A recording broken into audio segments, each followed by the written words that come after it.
തദ്ദേശീയമായി മൂന്നാം തലമുറ ടാങ്ക് വിരുദ്ധ മിസൈൽ സംവിധാനമുള്ള രാജ്യം. ഈ പട്ടികയിലേക്ക് ഉയരുകയാണ് ഭാരതം. ശത്രു ടാങ്കുകളെ ഞൊടിയിടയിൽ നിമിഷം കൊണ്ട് നശിപ്പിക്കുന്ന ഒരു മിസൈൽ, അതാണ് ധ്രുവസ്ത്ര. ധ്രുവസ്ത്ര മിസൈലിനെ പറ്റി പറയുകയാണെങ്കിൽ, ഈ മിസൈൽ ഒരു ഹെലികോപ്റ്ററിൽ നിന്ന് വിക്ഷേപിക്കാം, ശത്രു ടാങ്കുകളെ ഞൊടിയിടയിൽ നശിപ്പിക്കുകയും ചെയ്യാം.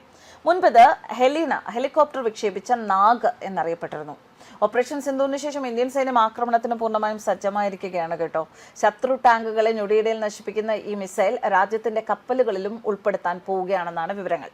DRDO വികസിപ്പിച്ചെടുത്തതാണ് ഈ മിസൈൽ. പ്രത്യേകിച്ച് ഉയർന്ന മേഖലയിൽ കവചിത വാഹനങ്ങൾക്കെതിരായ പോരാട്ടത്തിൽ ഇന്ത്യൻ സായുധ സേനയ്ക്ക് നിർണായക നേട്ടം നൽകുന്നതിനായി രൂപകൽപ്പന ചെയ്തിരിക്കുന്ന വിധത്തിലാണ് ഈ മിസൈലിന്റെ ഡിസൈൻ. പഴയ രണ്ടാം തലമുറ ATGM-കളിൽ നിന്നുള്ള ഒരു പ്രധാന കുതിച്ചുചാട്ടമാണ് ധ്രുവസ്ത്ര. ഇത് ഇന്ത്യയെ തദ്ദേശീയമായി മൂന്നാം തലമുറ ടാങ്ക് വിരുദ്ധ മിസൈൽ സംവിധാനങ്ങളുള്ള തിരഞ്ഞെടുത്ത രാജ്യങ്ങളുടെ കൂട്ടത്തിലേക്ക് ചേർക്കുകയാണ്. ധ്രുവസ്ത്ര മിസൈലിന്റെ പ്രധാന സവിശേഷതകളെ കുറിച്ച് പറയാം. ഫയർ ആൻഡ് ഫോർഗെറ്റ്, അതായത് ലക്ഷ്യത്തിലെത്തിക്കഴിഞ്ഞാൽ മിസൈൽ യാന്ത്രികമായി ശത്രുവിനെ പിന്തുടരുകയും നശിപ്പിക്കുകയും ചെയ്യും. അപകടകരമായ മാരകശേഷിയുണ്ട് ധ്രുവസ്ത്ര മിസൈലിന്. ഏകദേശം 500 മീറ്റർ മുതൽ 7 കിലോമീറ്റർ വരെ ദൂരപരിധിയുണ്ട്. ഹെലികോപ്റ്ററിൽ നിന്നുള്ള ആക്രമണം. ഈ ധ്രുവസ്ത്ര മിസൈൽ ഉയർന്ന ഉയരത്തിൽ പറന്ന് ടാങ്കുകളുടെ ദുർബലമായ മുകൾ ഭാഗം ആക്രമിച്ച് അവയെ പൂർണ്ണമായും നശിപ്പിക്കുന്ന തരത്തിലുള്ളതാണ്. Imaging infrared seeker. ഈ മിസൈലെ ഘടിപ്പിച്ചിരിക്കുന്ന നൂതന ഇമേജിംഗ് ഇൻഫ്രാറെഡ് സീക്കറിന് രാത്രിയിലെ ഇരുട്ടിലും മോശം കാലാവസ്ഥയിലും ശത്രു ടാങ്കുകളെ ആക്രമിക്കാൻ സാധിക്കും. ഹെലികോപ്റ്റർ ആക്രമണ വിക്ഷേപണം. HAL രുദ്ര പോലുള്ള ആക്രമണ ഹെലികോപ്റ്ററുകളിൽ നിന്നും ലൈറ്റ് കോമ്പാറ്റ് ഹെലികോപ്റ്ററുകളിൽ നിന്നും ഇത് വെടിവെക്കാൻ ഉപയോഗിക്കാൻ സാധിക്കും. തൽക്ഷണ നശീകരണ ശേഷിയുണ്ട്. 800 മില്ലിമീറ്റർ കൂടുതൽ കട്ടിയുള്ള സ്റ്റീൽ പ്ലേറ്റുകൾ ഒരു നിമിഷത്തിനുള്ളിൽ തുളച്ചു കയറാൻ ഇതിന് സാധിക്കും. ഇന്ത്യൻ സൈന്യം ശരിക്കും പറഞ്ഞാൽ ആധുനികവൽക്കരണത്തിന്റെ പാതയിലാണ്. ആക്രമണ ഹെലികോപ്റ്ററുകൾ ഉൾപ്പെടുത്തുന്നതിൽ ശ്രദ്ധ കേന്ദ്രീകരിക്കുകയാണ് രാജ്യം. അതെല്ലാം ഈ നീക്കത്തിന്റെ ഭാഗമാണ്. ഇന്ത്യൻ സൈന്യം ഇതുവരെ 6 US വംശജരായ AH-64 ഈ ആക്രമണ ഹെലികോപ്റ്ററുകളും തദ്ദേശീയമായി വികസിപ്പിച്ച 5 ലൈറ്റ് കോമ്പാറ്റ് ഹെലികോപ്റ്റർ പ്രചണ്ഡും ഉൾപ്പെടുത്തിയിട്ടുണ്ട്.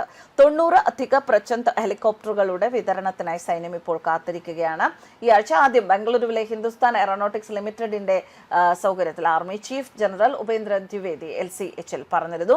റൺ സംവാദ് സെമിനാറിന്റെ രണ്ടാം പതിപ്പിനായി ആർമി മേധാവി നഗരത്തിൽ എത്തിയിരുന്നു. 90 അധിക പ്രചണ്ഡ് ഹെലികോപ്റ്ററുകൾ കൂടി ചേർക്കുന്നത് സൈന്യത്തിന്റെ വ്യോമാക്രമണ കരുത്ത് വർദ്ധിപ്പിക്കും. ഇത് സൈന്യത്തിന്റെ അപ്പാച്ചെ പ്രചണ്ഡ് ആക്രമണ ഹെലികോപ്റ്റർ കപ്പലുകളുടെ എണ്ണം മൊത്തം 101 ഉയർത്തും. മറുവശത്ത് നോക്കുകയാണെങ്കിൽ വ്യോമസേനയ്ക്ക് 10 LCH സേവനത്തിലുണ്ട്. കൂടാതെ അവരുടെ കപ്പലുകളുടെ എണ്ണം വർദ്ധിപ്പിക്കാൻ 66 ഹെലികോപ്റ്ററുകൾ കൂടി ഓർഡർ ചെയ്തിട്ടുണ്ട്. ഇതോടെ ഈ ഹെലികോപ്റ്ററുകളുടെ ആകെ എണ്ണം 171 ഉയരും.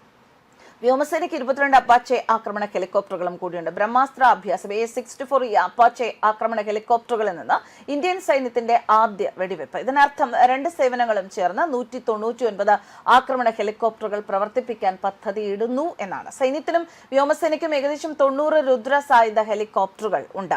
ഈ ഹെലികോപ്റ്ററുകൾ പ്രചണ്ഡിന്റെ അതേ ആയുധ ശേഖരമുള്ളവയാണ് എന്നതാണ് മറ്റൊരു പ്രത്യേകത.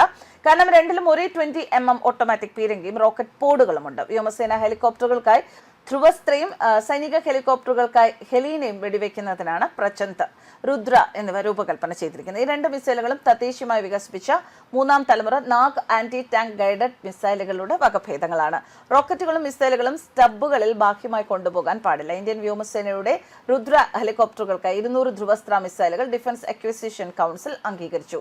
ഈ മിസൈലുകൾ എന്തായാലും ഇന്ത്യൻ സൈന്യത്തിന് വളരെയധികം കരുത്തും മുതൽക്കൂട്ടാവുകയും ചെയ്യും എന്ന കാര്യത്തിൽ യാതൊരു സംശയവുമില്ല. ന്യൂസ് ഡെസ്ക് കർമ്മ.